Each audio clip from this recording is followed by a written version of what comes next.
ఈ రోజున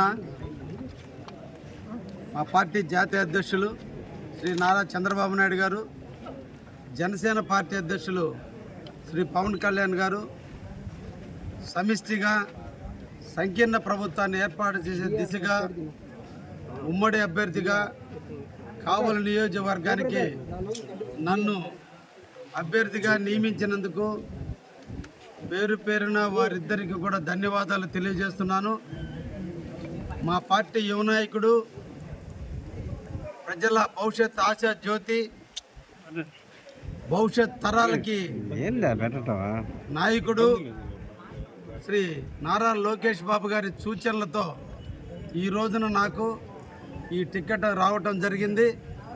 ఈ సందర్భంగా కావలి నియోజకవర్గ ప్రజలందరికీ కూడా శుభాకాంక్షలు తెలియజేస్తున్నాను.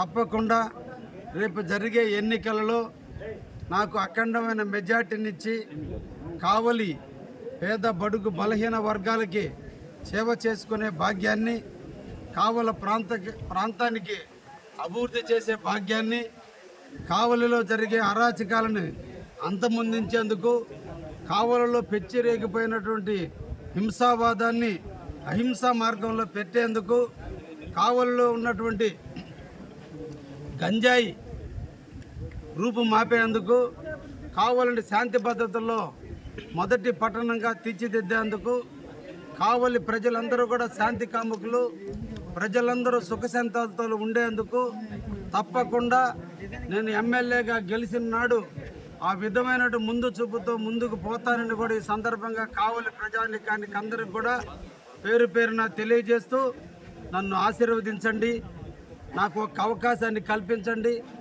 నిరంతరం పేద ప్రజలకు సేవ చేసే భాగ్యాన్ని కల్పించమని కావలి ప్రజలందరినీ కూడా పేరు పేరున కోరుతున్నాను.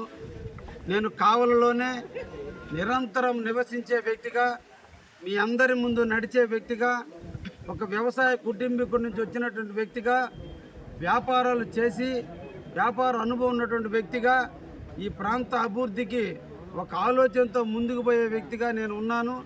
తప్పకుండా నన్ను మీరు ఆశీర్వదిస్తారని, ఈ ప్రాంతాన్ని పారిశ్రామికంగా కానీ వ్యవసాయ రంగంగా కానీ అభివృద్ధి చేసే దాంట్లో మీరందరూ కూడా నాకు ఈ అవకాశాన్ని కల్పిస్తారని కావలి ప్రజలందరూ కూడా కోరుకుంటున్నా.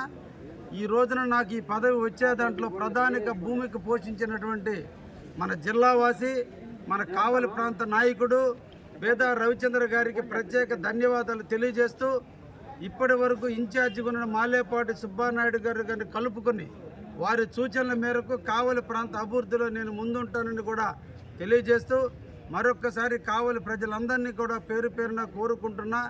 ఈ రాష్ట్రంలో అభివృద్ధి జరగాలంటే చంద్రబాబు రావాలి, చంద్రబాబు వస్తేనే ఈ ప్రాంతం కూడా అభివృద్ధి చెందుతుంది. కాబట్టి తప్పకుండా చంద్రబాబు గారి సూచనల మేరకు నన్ను నియమించినందుకు మీరందరూ కూడా నన్ను ఆశీర్వదిస్తారని మిమ్మల్ని అందరినీ కోరుకుంటూ సెలవు తీసుకుంటున్నాను.